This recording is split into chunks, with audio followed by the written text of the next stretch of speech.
Wow. Can everybody hear me? Yeah. Hello. Okay. You guys hear there. me? This is a tough act to follow. First of all, thank you, Brian, again for giving me the opportunity to meet with such amazing authors. And it's very difficult to follow up on Gabino and Cena, but I think we're going to do our best. So this is my favorite monster, and I think we've got a good crew to cover that. So maybe what we should do, I think everybody probably knows who everybody is here, but maybe we could do a quick second of a shameless plug and everybody can introduce themselves and maybe their latest release. And we'll encourage people to not only donate, but to maybe buy a book. So why don't we start, ladies first? Let's start with the Sisters of Slaughter, Melissa and Michelle.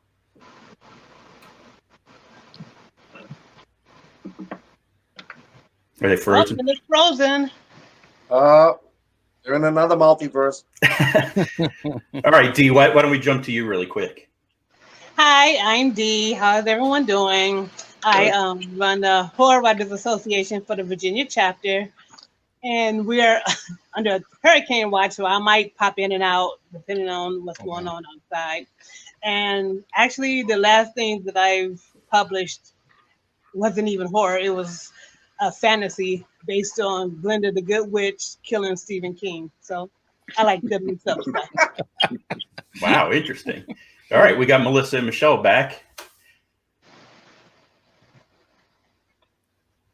Kind of. I'm working on it. Okay. All right, let's jump to Stephen. I'm actually on my phone because my computer kept cutting in and out. I'll go into the background and then it'll cut out and say, hey, something went wrong. So now I'm actually on my phone. So that's how I got around using a lot of data.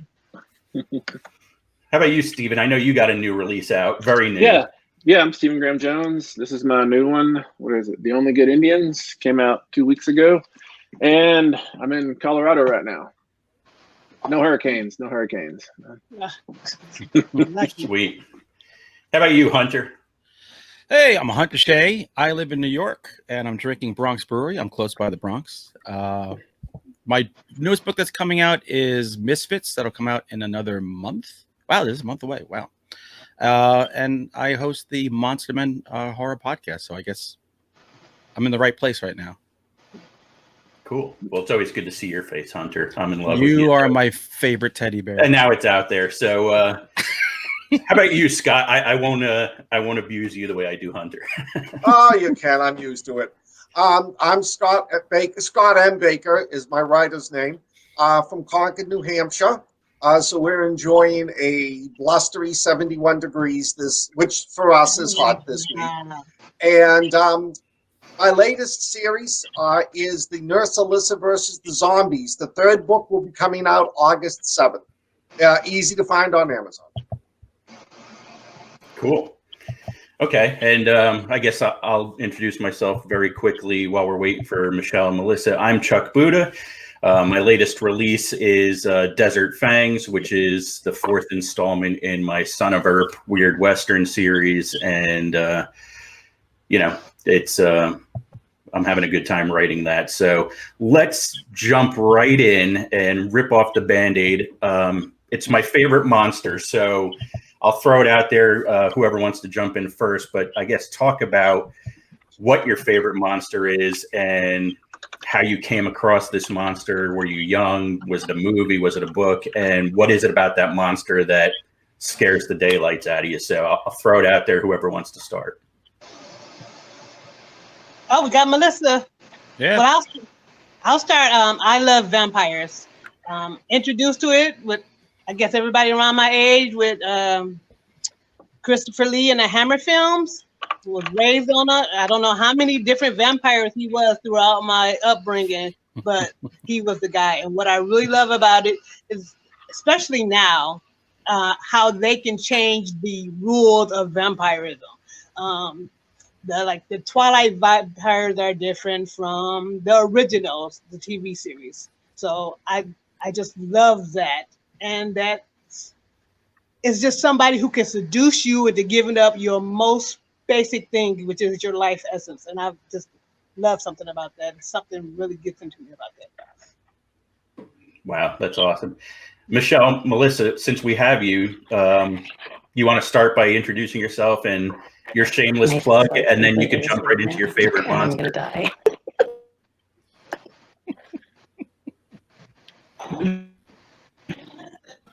I'm still not sure. I mean, That's Darn. like half my work. I meeting. thought third time would be a charm. All right, let's. We'll keep trying to get them in. So, how about you, Steven?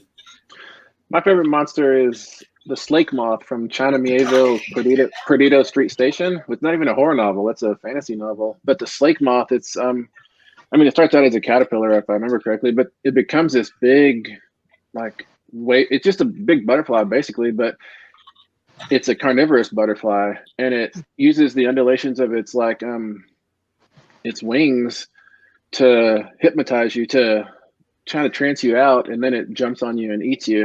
And I like the slake moths because they're just so, they like, all we are is prey to them. They don't they're like a shark, I guess, just they're so much more capable than a shark, if that makes sense. Wow, that sounds cool. Never heard of that one.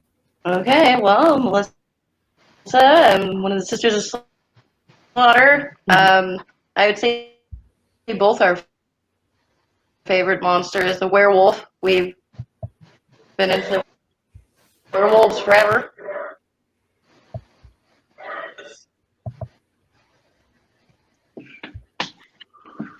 Holy. How about you, Hunter or Scott? What do you think? Well, you almost made me short circuit when I had to come up with a favorite monster. Oh, I'm sorry. You know how I am. So I figured you think I was going to come up with Bigfoot. I was hoping, but I knew you were hoping. When I really sat down and thought about it, it's the creature from the Black Lagoon. It was like, I'm sitting here racking my brain, and I look around my house, everything is creature from the Black Lagoon. Like, why didn't I think of that right off the bat? I mean, I grew up, I was a Universal horror kid. They used to show those movies on PBS. That was like the place to watch them. And when that one came on, there's something about the creature, the outfit, the ballet in the water. I mean, to me, it's a perfect movie. And also it begets things like humanoids from the deep. So anything that can spawn that kind of weirdness and craziness, I love sea monsters. And the Gill Man is the best. And you feel bad for him too. That's why the Universal monsters were so cool. Yeah. I'm always so jealous of everyone who grew up with creature features on Saturday afternoon television. Like, I live so far out in the country, we got like 1.5 stations, so we didn't get that kind of stuff in West Texas, you know. And so I didn't get to watch that. I didn't get to watch any of that stuff till I was probably in my 20s, you know. We had Schiller Theater here. I was 2 blocks from a movie theater, and we were 10 miles from a drive-in. So like, we spent my entire youth just watching bad horror movies and good horror movies. Schiller Theater, was that the one with the 6-fingered hand that would come out? We used to get that. Wow. How about you, Scott? The minute Brian said your favorite monster, one monster came to mind. To me, it is the quintessential horror. John Carpenter's The Thing. Oh, good. I mean, that just isolated something unstoppable, something grotesque that doesn't care about you but can blend in and hide with you. You don't know who to trust. You're not even sure if you can trust yourself. That is I've watched that movie. If that movie's on at 3 a.m, I'll be late for work the next morning because I stay up to watch it. I think that touches with me, and I think a lot of people, touches that core of what horror really is, the lack of trust, not knowing who you can trust, and just when it erupts, it is so hideous and unstoppable. That's a great choice. Yeah, that is a great one. And like Hunter, I grew up, I'll show my age now. I grew up with a little 13-inch black and white TV with rabbit ears and tinfoil on it in my bedroom. So I'd stay up really late at night on weekends and watch on the UHF channels, like the Universal monster movies, and scare myself. But I still think to this day, the monster that affects me the most is Jaws. I mean, I saw that movie and I still cannot go swimming in oceans. I try to in lakes, but I don't go too far as long as I can see what's underneath me. So it's pretty creepy, and definitely King Kong, which goes back to, I think, jumped into my love of Bigfoot and Hunter and all his cryptid books. So, it's just, I think there's so many great monsters and moth monsters and the Thing, with creepy creatures and werewolves and vampires. I mean, I think they all bring so much in terms of dimensions to our fear and dread. And let me throw this out to the group. What are the particular characteristics that cause you to, I guess, shake or be mystified by some of these favorite monsters that you have?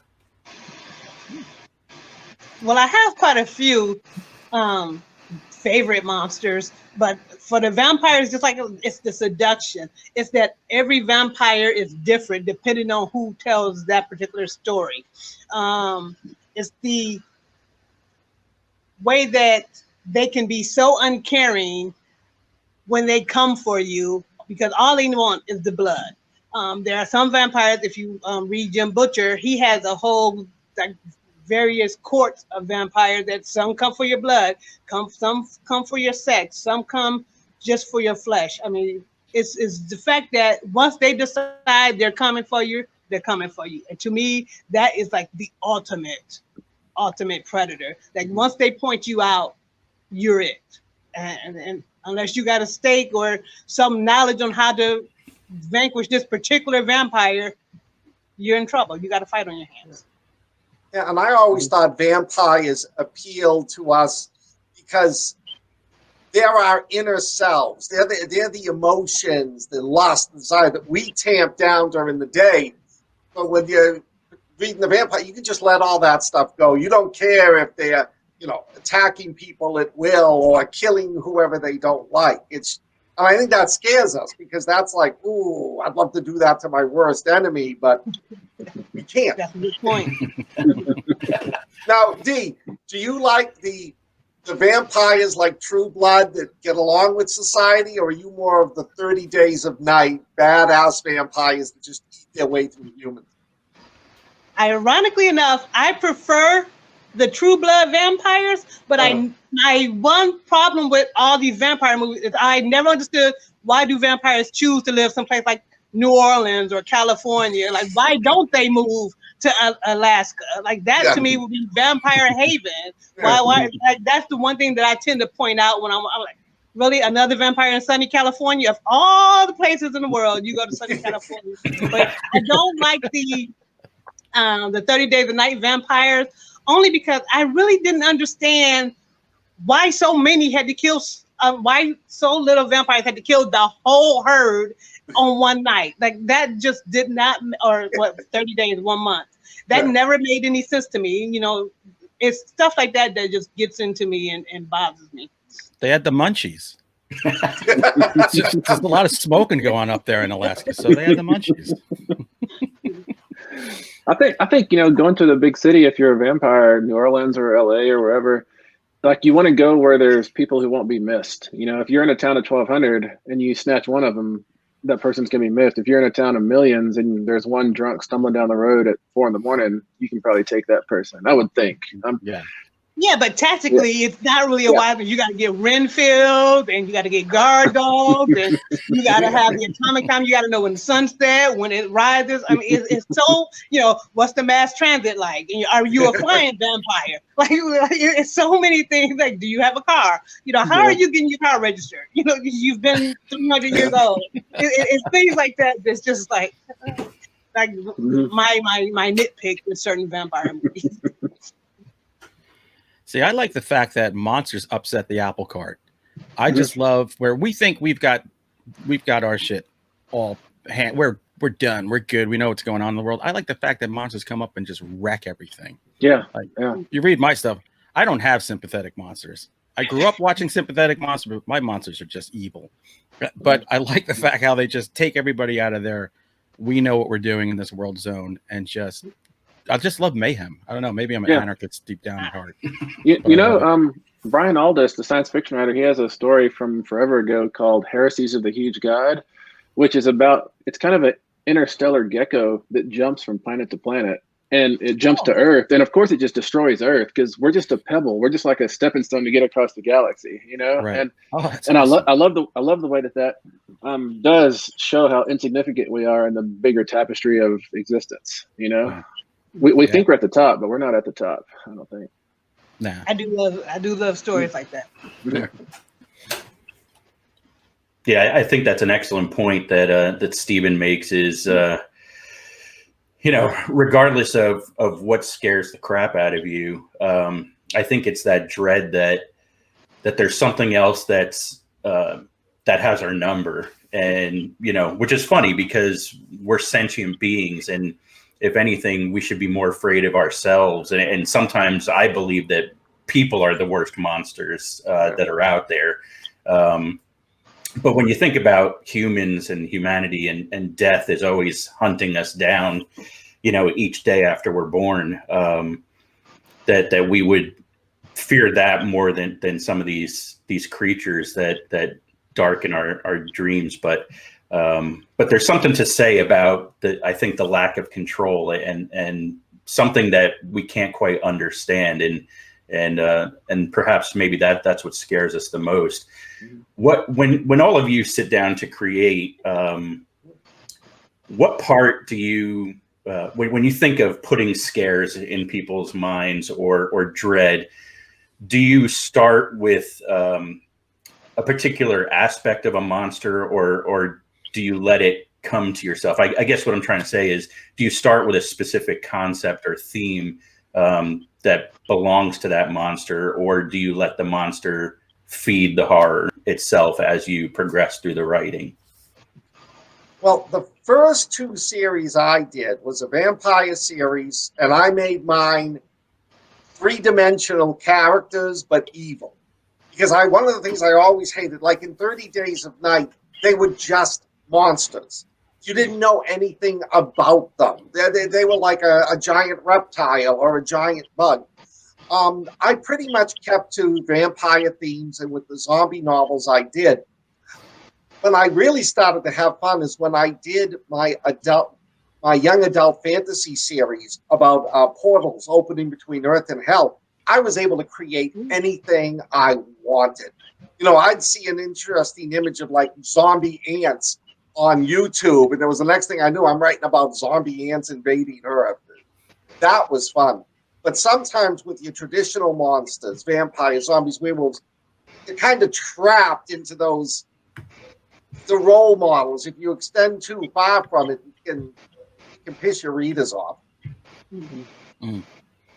For me, I guess with the monsters I create in my fiction, they have to be like biologically possible, I guess. Like my werewolves and mongrels here, when they transform, they have to adhere to conservation of mass. Like a 160-pound woman can't become a 300-pound werewolf, because where does all that extra stuff come from? That doesn't make sense to me. In the same way, like King Kong, I love the spectacle of King Kong, but King Kong has never made sense to me, because how can there be just one giant ape? I mean, yeah, there's the bones of his parents or whatever, but for a breeding population, you need probably 600 giant apes to keep the genetic diversity wide enough for there to be a King Kong, And so he never makes sense to me unless we allow radiation or something, like possibly made Godzilla. But for me, that's the first part of scaring a reader, an audience, is making this creature possible, I guess. I mean, I'm kind of similar to that, because I do a lot of my monsters are things that exist already, or they're cryptids that people wonder if they exist. So I'm drawing from something that's already out there, and I'm just trying to amp it up. Like, it's different per book. So if a title like Radis New Yorkers, well, we know where that's going. Like, we had the title before we wrote the book, my editor and I. We know what's going to happen there. But what I try to do is build up this cast of humans that you really have to care about, because the monster means nothing if you don't care about these characters. But I also like the fact that when people read, they're going, oh yeah, I've heard of the Jersey Devil, and let that kind of feed on itself in their mind, and let me take them down a familiar road and then make a left or a right somewhere around there to shock them a bit. But you also have to have solid characters in your books, or else the monster does nothing but eat people, and that gets boring. Yeah. Let's see. We have a question, so don't go anywhere, Hunter. This question is for you. Tracy Robinson said, I said don't go anywhere. Tracy Robinson says, frequently in monster fiction, there are themes that speak to larger issues. In Hunter's book, Creature, this definitely applies. What are some other monster stories that inspire this? That inspired Creature? I will tell people that book was actually inspired by a sci-fi movie, a very popular sci-fi movie, Forbidden Planet. So if you'll remember, Forbidden Planet is Leslie Nielsen before he was funny. His team, they land on this planet because there's supposed to be a colonization there, and they run across a doctor, his daughter, Robbie the robot. If I ever have FU money, I'm buying that robot.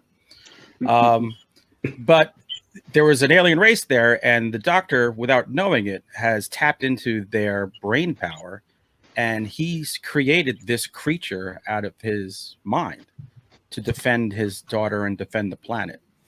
So that was literally the inspiration for Creature, where I was trying to get like that untapped potential in your brain, and if something happens that increases it exponentially, well, then it sets something loose that's outside of you that actually takes physical form, but is tied to you, but completely antithetical to what you want. So I always figured someone would figure that out, but I guess not. So I guess I stole it so well they didn't realize. Well, you are from New York, so I'm just saying. I'm in Jersey, so Jersey and New York, everybody steals. So let me see. We have another question that just popped up. Michael D says, Ray Harryhausen gave us some great monsters. Do you have a favorite of his? So we'll throw that out to the group. Probably those skeletons with the swords. They really disturbed me when I was a kid. Yeah, they really got to me. Ever heard of them? Or not like a Richard Madison. It's not ringing a bell for me. For me, it's Beast from 20,000 Fathoms. Oh. You know what? I just saw that in the drive-in last week. Oh, Wow. That must have been awesome. I went to the Mahoning Drive-in in Pennsylvania, and that was part of a quadruple feature. It was amazing. Wow. You know what? Did you stay for all four features? I've never been to a 4-feature show. I couldn't make it. I was midway through Gwangi, and I was like, all right, let's go back to the hotel. That was like the third one. I'm too old for that. When I was a kid, Clash of the Titans came out. And like I said, I live 2 blocks from the theater, so we just go there, and you could stay in there all day, and we watch it over and over again. And then the Cyclops and the Medusa, though, I love those. And those are like some of the last ones that he ever did. They were great. Yeah, I think Clash of the Titans is one of my favorites out of those choices, for sure. Mike Duke says, and this is probably a good one going back to what Stephen was talking about before, what are some of your favorite non-traditional monsters in either movies or books, and why do you think they work? So the reason I thought of you, Stephen, is because of that Slake Moth was very much out of left field for me. But what do you guys think? Yeah, for like a left field monster, I love Cathoga from Relic, either the movie. It's called something different in the novel, but I remember it from the movie Cathoga because it's not the same every time. It starts out as a little seed pod under a leaf, and then depending on what genetic material it pulls in, it becomes this or that monster, and it just has to eat and eat and eat, and it eats your hypothalamus, if I remember correctly. It gets the hormones it needs to grow, and I love that monster. I love the monster that can be different every time. I guess it's kind of like going into the basement of Cabin in the Woods and picking a different item and going a different way, you know? Yes. Right. I like the stalker monsters, the off the beaten path, the Jeeper Creepers, the It Follows, those kind of things that, it doesn't really matter what you do to trigger it. Once it's triggered, it's on you. And I love Jeepers because he has a schedule. Like he has a quota to meet. like he has a plan. Like I'm coming out. This is what I'm gonna do. These are the people I kill. I need so many skins to make so many outfits. Like he has a whole plan going, and I just love the thought behind it. And he has a great car. I want that car. I want to drive around. I know, man. I mean, I love. Go Okay. ahead. No, you go. Okay. I think for me, the most non-traditional monster I love is Hannibal Lecter. Oh, Even wow. though they set it up through the whole movie that he's evil, he's psychotic, the minute you meet him, you fall in love with him. And it always strikes me, that scene when he takes out the two prison guards and he rips off one's face and the other one where he's just happily beating them to death. And yet, at the end of the movie, despite it, you still root for him. You still want him to get away. You know, you still laugh at the theater when he says, "I'm having an old friend for dinner," and hangs up the phone.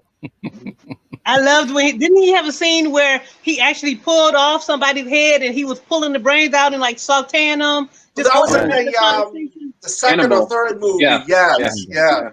Yeah, that All was good. classy. He just had everything set up, candles, and He had a good wine selection. You know? Yeah, it all can be good.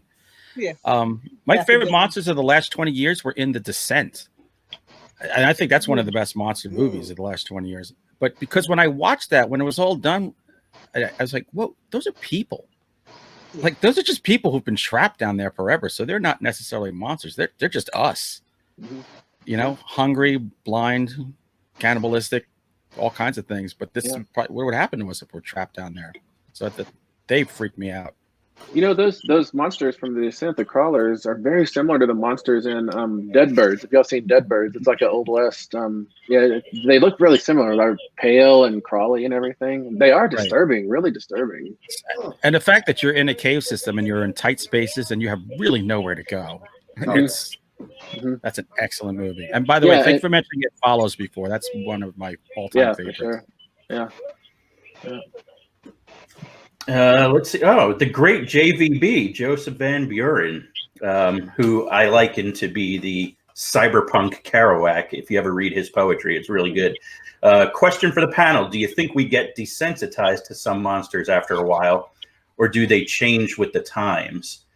I'll start that one first, if you guys don't mind. I think we do get desensitized to the bigger tropes, and maybe what draws us into some of these other, non-traditional type monsters is the fact that it's something new, it's something different, and the greatest fear is the fear of the unknown. So I think after a while, even though I still can't go in the ocean, I'm not desensitized to sharks, but at the same time, it's kind of old hat to me. So, I think I'm always looking for the latest and greatest scare and something different. And, I think there's a little bit of both. What do you guys think about JVB's question? I don't know if I'm desensitized against the monsters per se. I do find myself following the story. And I feel that after a while, if it's okay, we got the asshole, we got the cheerleader. After a while, I'm just like, you know what? I don't even care what happens to these people because I already know, this girl is going to survive, or my bet is that this girl is going to survive. So I tend to get desensitized about the story itself, not necessarily the monster that's chasing.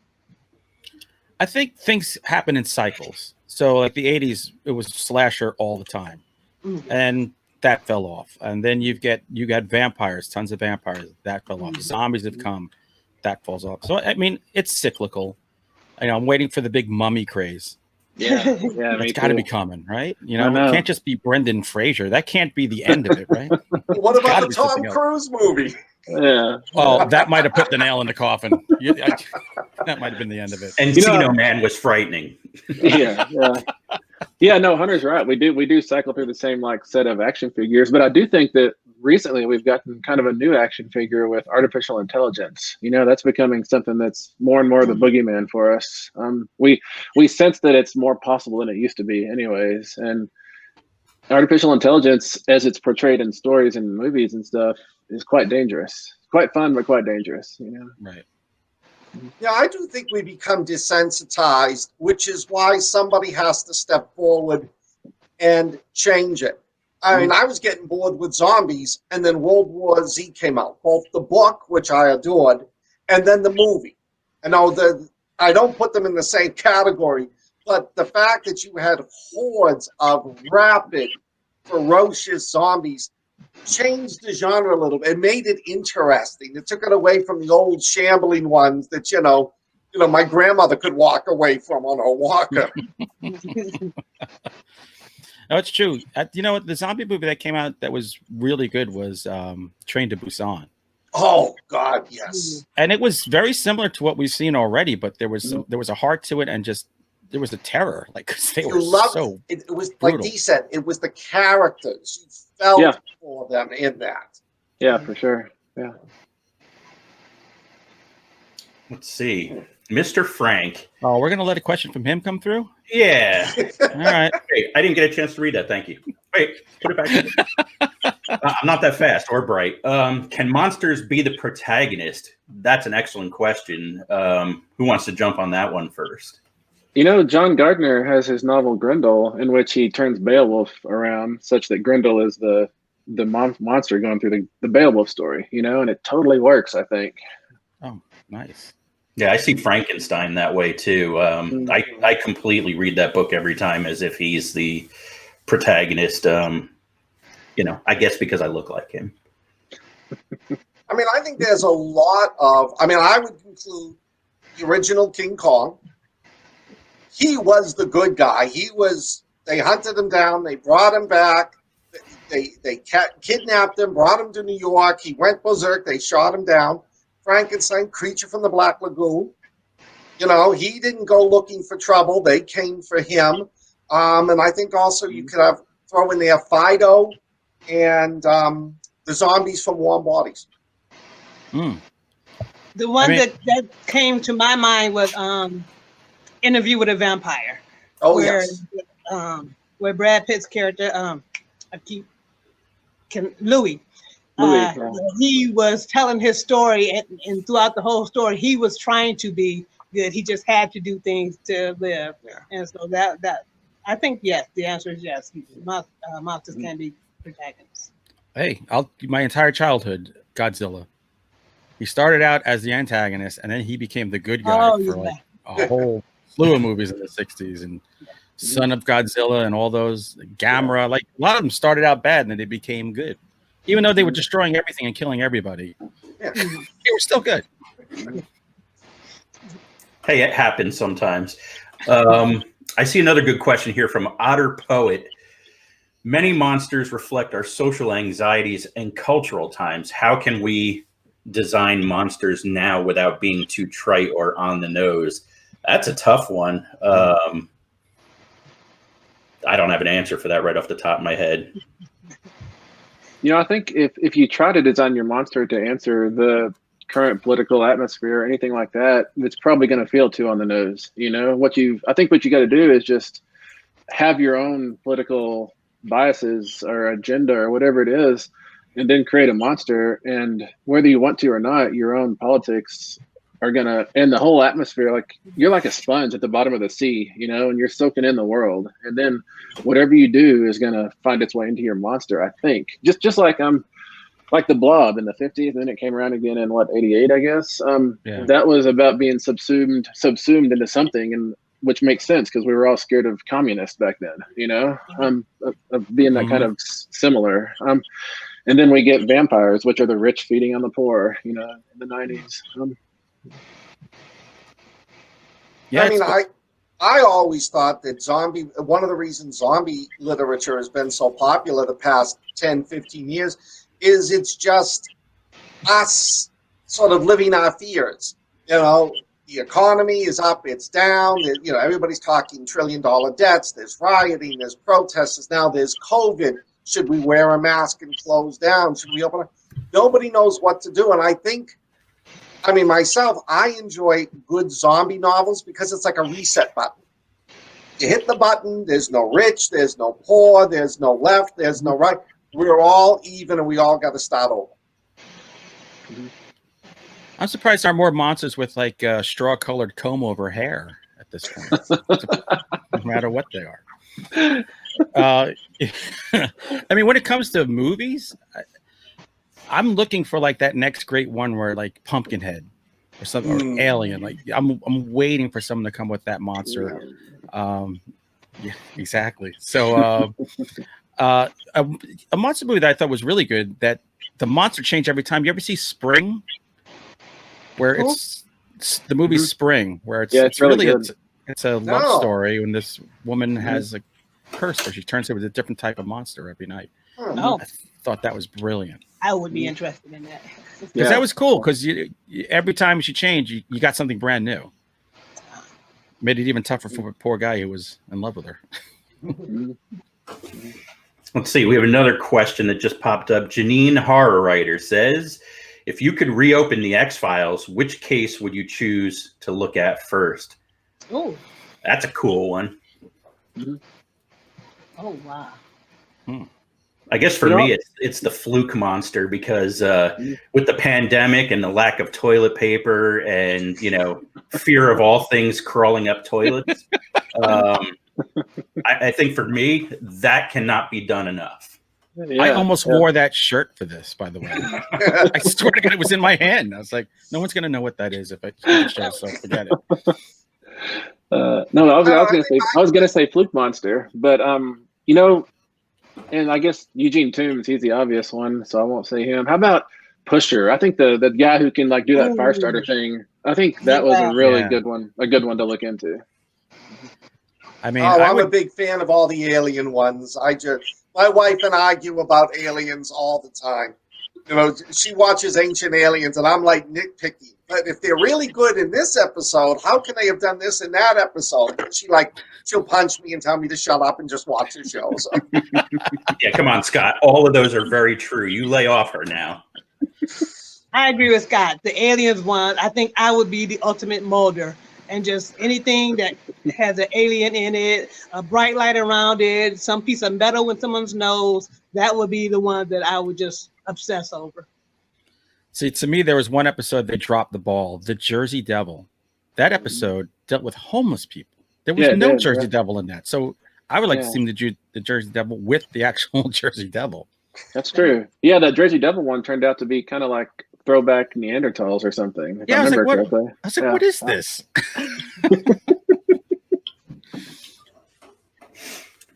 Let's see. Michael D. Another question. Are there any monsters from mythology, folklore, or the weekly world news that hasn't yet been exploited for entertainment but needs to be? Batboy. Have you seen the giant earthworm? I am still trying to figure out if that is fake or not. But they found in Ecuador a giant earthworm. I think it's like 4 feet long and so many feet in diameter. And I'm like, if they found one, there's others down there. Like you just dig one earthworm up. So like that's something that came across. And I've been trying to figure out if this is fake news, or Photoshop. But apparently down in Ecuador, they are having problems with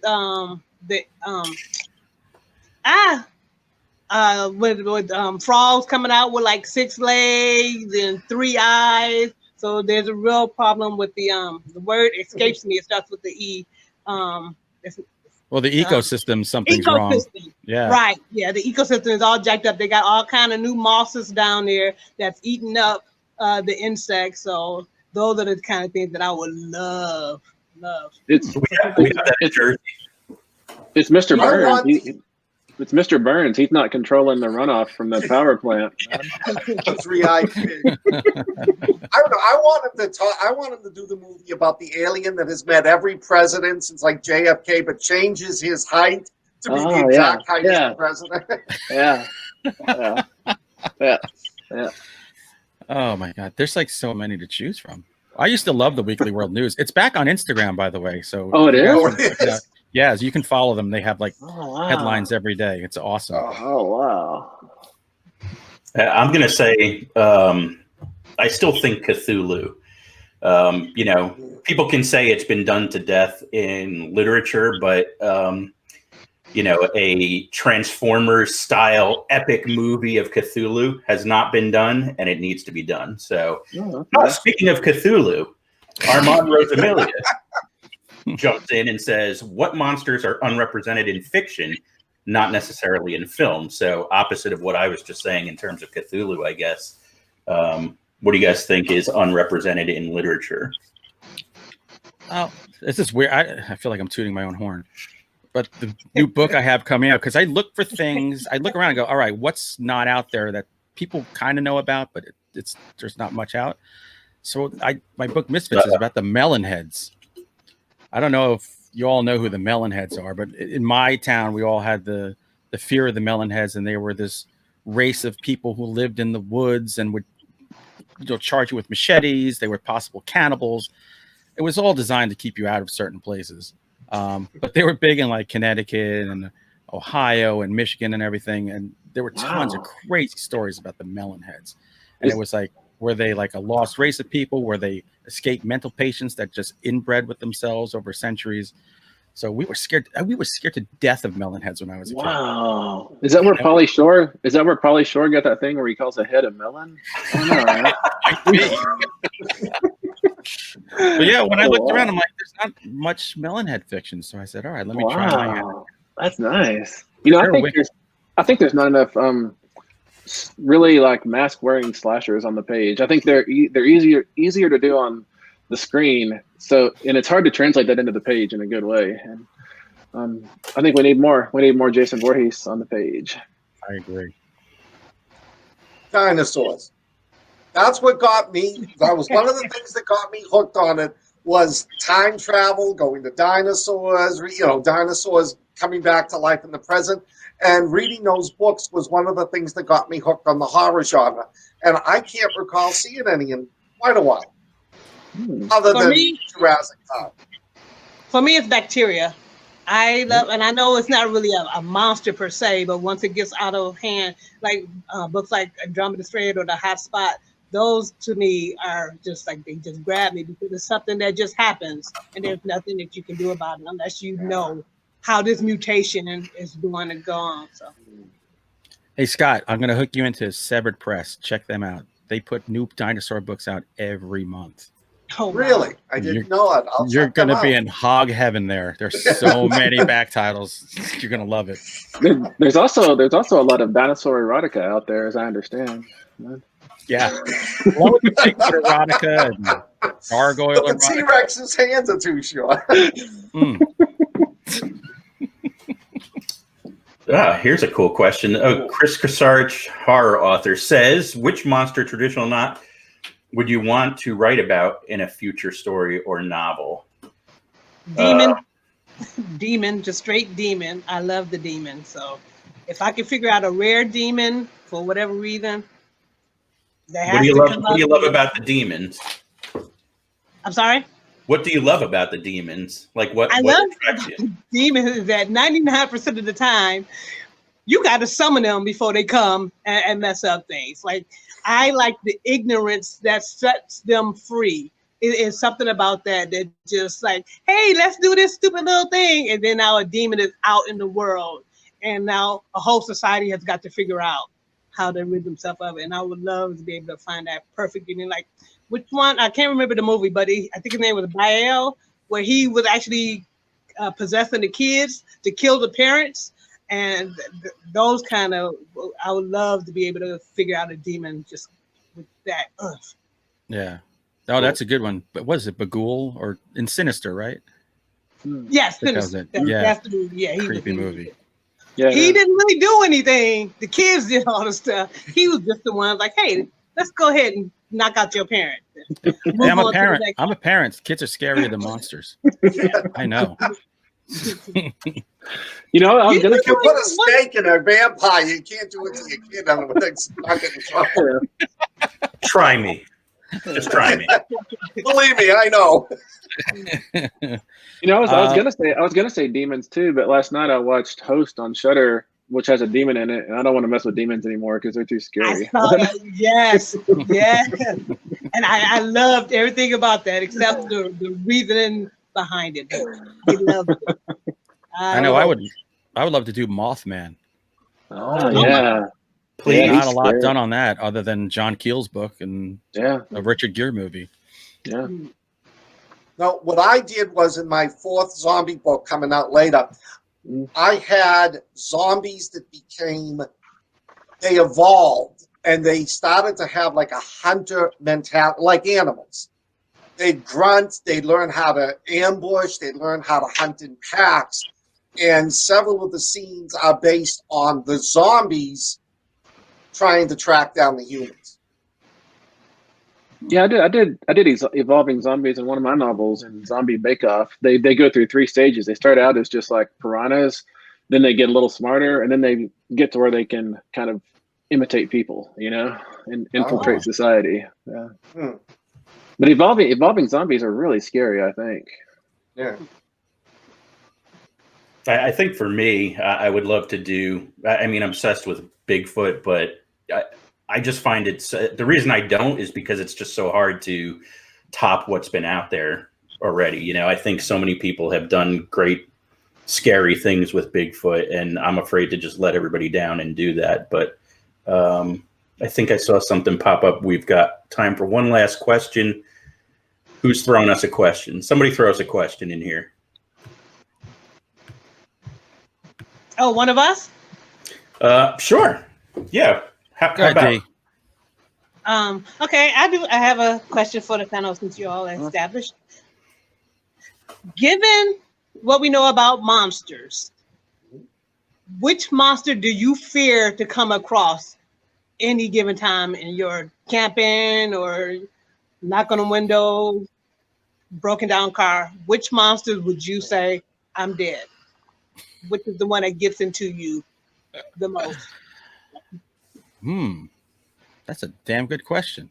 It is, yeah. When I'm taking the trash out at night, the monster that scares me the most is a werewolf, because they can just flash by and get me, and nobody will ever know it. And that's what I think of at night when it's dark. When it's dark, that's what I think about is werewolves.